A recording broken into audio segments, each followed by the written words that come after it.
Hey guys, we got a new project here, a Caterpillar forklift. We got it for the right price, so can't complain. Got some parts here, muffler. See that muffler's all rotted over here. It's got a 4-cylinder Continental flathead engine. I guess they're supposed to be pretty good. And it's propane powered. I don't know anything about propane, so it's gonna be interesting to work on. It runs and drives and the forks work, but the brakes don't work. Parking brake doesn't work. It's hydrostatic drive, and she's got some leaks up in here. It's got side shift on them forks. These are the hydraulic hoses for that. I think it used to have like a turntable on it. See some hydraulics plumbed in here. Here's where they're just routed into a circuit for this lever here. But that's gone now, so it is what it is. I'm gonna start it up so you can hear it run before I start working on it. And then we'll get into it. And this thing's from 1980, so it might be kind of hard sourcing parts for it. The tires should probably be replaced. These tires have a steel liner in their press-on. So we're gonna do a cold start on this pig here. Weighs like 7,000 pounds, and the lift capacity is either like 2,500 or 3,000, depending where you get the load on the forks. And I don't know if this even does anything on a propane engine, but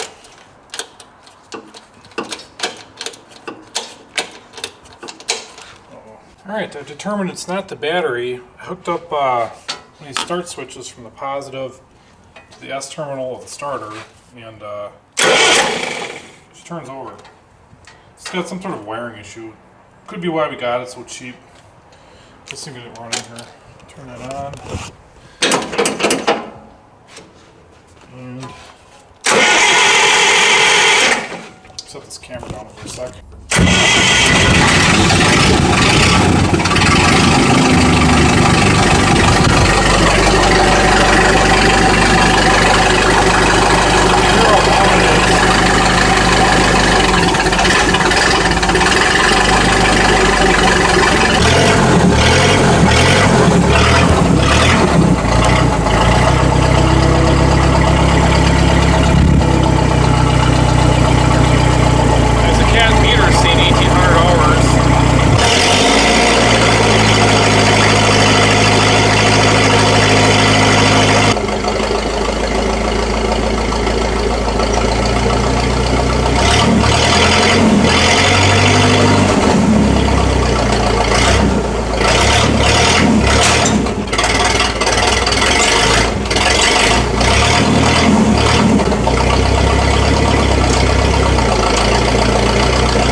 It's kind of interesting how this comes apart, these panels. They pull right off the thing. For instance, let's see if we can get this one off.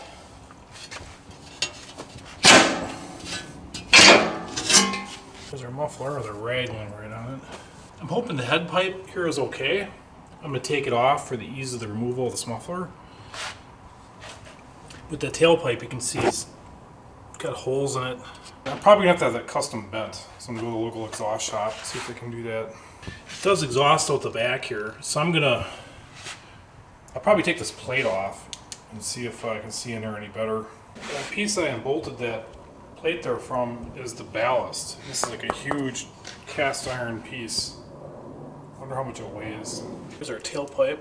Looks like it's got a couple bends in it. Exhaust guy is probably gonna hate me. There's a hydraulic pump.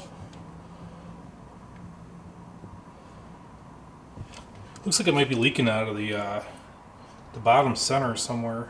The side shift ram, I think, is leaking too. Looks like maybe someone painted the radiator. Somebody got into it there too. Doesn't appear to be leaking antifreeze though. This air tube, it's got a bunch of holes in it. So I'm going to replace that also. I'd like to have a molded hose. I in fact bought one, but it doesn't fit. I haven't bolted this front plate here. So we get these two air cleaner bolts. Then the whole assembly will come right off there. I think I'm going to paint the can on the air cleaner too. This is like a dryer hose or something somebody put on here.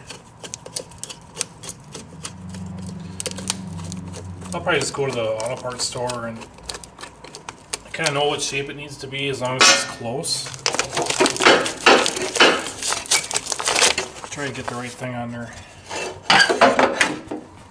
Here's the actual air filter.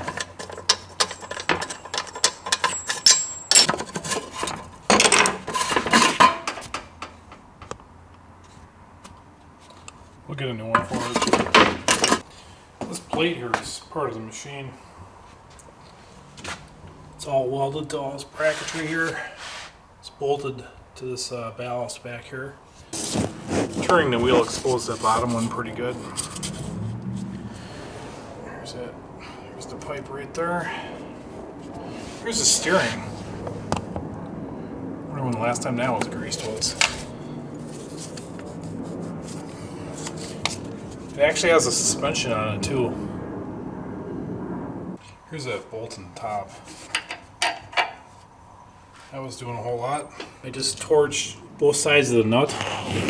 I'm gonna do it to both sides. We'll see if we can knock that off. It came right off. You can see half of it laying there. Got both the nuts torched off. I'm gonna see if I can get this this flange here to break free. I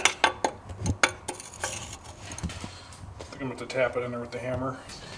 Alright, I got the flange rocking on them studs. I think I'm gonna sawzall this tailpipe just so the exhaust shop has an accurate measurement of how long you gotta make it. And that way I can get a more straight upwards pull on this head pipe.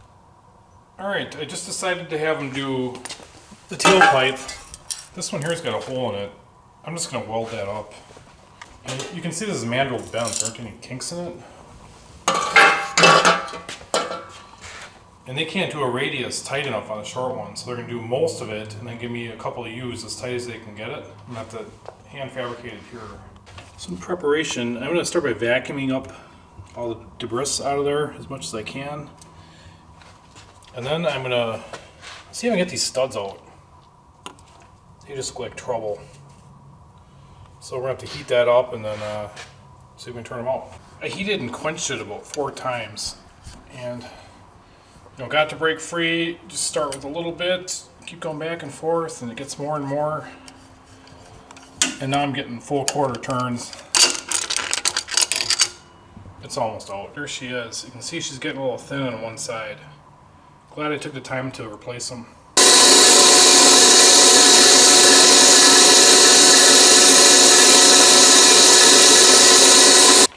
Took a little 60 grit on a paint stick to it.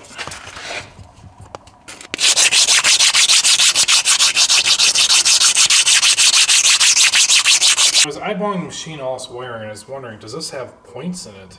I see a coil and then the distributor. I took the cap off and looks like somebody updated to one of those Pertronics ignitions.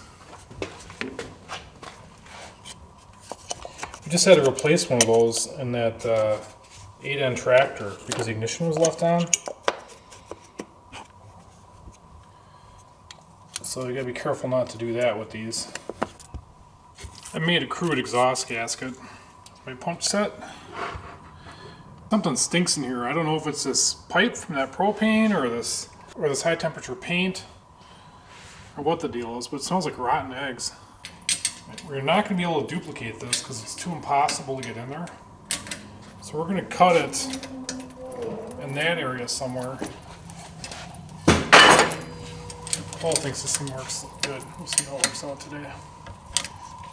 And we're going to fit it with a V-band clamp. Well, we were going to try to make this bend a little tighter, and the Sawzall just doesn't have enough of a kerf on the blade, so we're going to use a cutoff wheel, and then we can tighten this up because it's got to come out of the muffler, and then there's metal there, so we got to get it in there. Then another one going the opposite direction, and we're just going to run a straight pipe out. Yeah, we're looking at it. There's really no reason for these bends. Yeah. Stupid. We're going custom. Try and get a piece in here. You got to snake it around here and then go it that way. It's like next to impossible. Not the prettiest pipes, but what do you think? It's more ballast. You know, when you got a forklift, you want a lot of weight. All right, this pipe's just floating in here, and I'm gonna put a V-band clamp on it because it's just too long to get in there. But we got this big one cinched down. Originally there was a hanger. Something like that. But we're gonna make a new hanger and come off the output side of it. Because it's just too busy and crowded down there. My V-band clamp came in. It's a Mishimoto. I got it off Amazon, and it's like a double locking job. We'll weld her up on there like that. We should be able to get this exhaust in and out of the machine. Pretty sure that piece is stainless. I'm welding with mild steel wire. It's welding fine. This ain't no beauty queen at all, but it's gonna get the job done. The pipe is not at the perfect angle to go through here, so I think I'm just gonna take this whole tube out. A little bit bigger hole to work with. Pretty thick wall, so I just flame cut it to that point, and I'll grind it the rest of the way. There it is. This will give me a little play, and hopefully I can come through or at a little angle. More pie cuts in there, and you can shake a stick at. But I got her re-secured up on top, so the muffler's hung in a couple spots. So we got this hose for the forklift, and it's not shaped right. So we're just gonna cut it and rotate. Put a coupler in here. And because I'm so cheap and so lazy, he wants me to run down to the parts store and get the right size tubing, and I'm too lazy to drive there. I'm just gonna cut it, squeeze it together until it fits inside here, and weld it back up. We got this air cleaner back in, and someone had fabricated a piece on there, and there's like a flexible tube. I don't know how we're gonna get a hose on this. I think someone added this block of steel here. It's not on the other side. Thinking about cutting that out to give us some clearance for this air cleaner hose. All right, we got it out. It was a son of a gun. I had to whittle away at the top here to get there, this weld. Make a trough so you get the chisel in it, and pull those other welds off.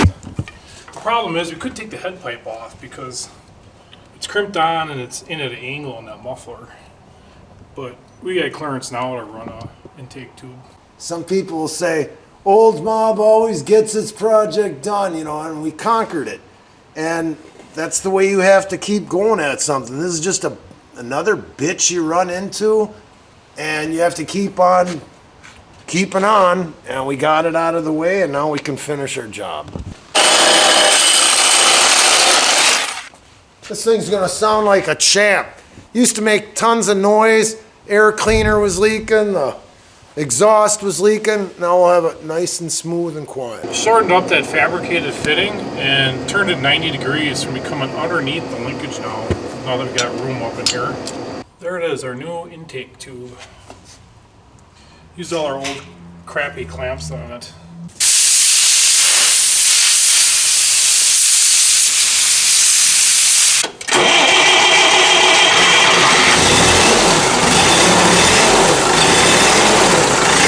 Is this a Perkins or a Continental.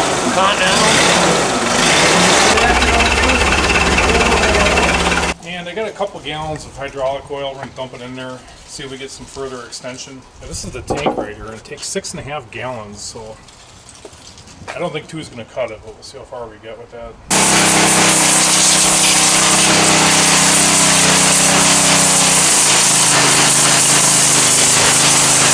That 2 gallons is enough to reach max lift. That thing's up there. We measure about 16 foot of lift on this. Should we get a man basket? Go for rides. Pressure wash this for probably like an hour and a half. And I know the side shift ram's leaking somewhere. Hopefully this helps us find the leak. We're gonna get some elevated seat tracks for it and get that so it's up a little bit more. We'll have Paul operate this and see what it looks like. This is too low.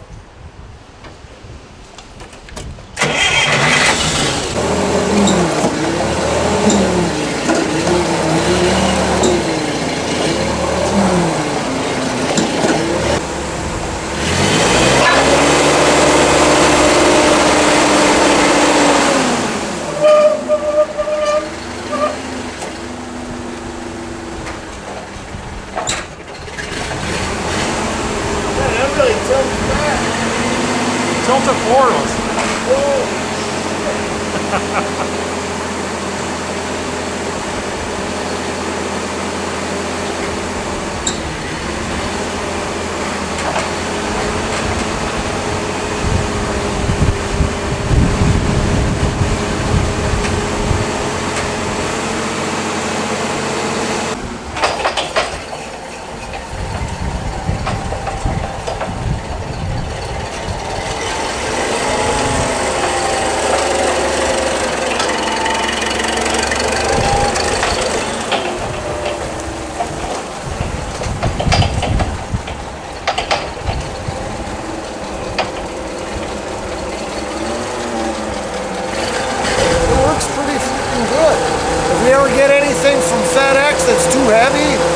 now we can unload it. Working on the brakes here a little bit, I realized that the hydraulic brakes, got a master cylinder there, are actually a different system than the parking brake. There's a braking disc down there on, looks like maybe the drive shaft. It's like a caliper assembly. It just wasn't hooked up for some reason. This pad is almost gone. So we get some new pads for it. But I did notice that one of the plungers is stuck. It's like a mechanical system that as you turn this, it forces both plungers out. And I need this even more than the hydraulic brakes because a lot of times I'll be by myself and if I'm on a hill or something. It's very simple. It just has a puck here, puck there, and as you're moving this lever, the cam action just pushes those pins in. And you could just buy these parts at a go-kart shop. And a lot of guys that drive forklift, well, they'll abuse their forklift. While they're still going, they'll end up hitting the emergency brake. It's really not supposed to stop you. It's just a holding device. And now you can see, you know, what you're doing when you end up using this brake as a slowing down purpose. The brakes that are supposed to stop it, there's a master cylinder and hydraulics and real brakes on the front wheels. We'll get some new pucks on here, get it back together, and then we'll have a holding device. So if we're on a hill and a truck comes in there, you're not playing with the hydraulics, keeping it, you know, in forward so it doesn't roll backward. We'll just be able to set the brake and it'll be a lot safer.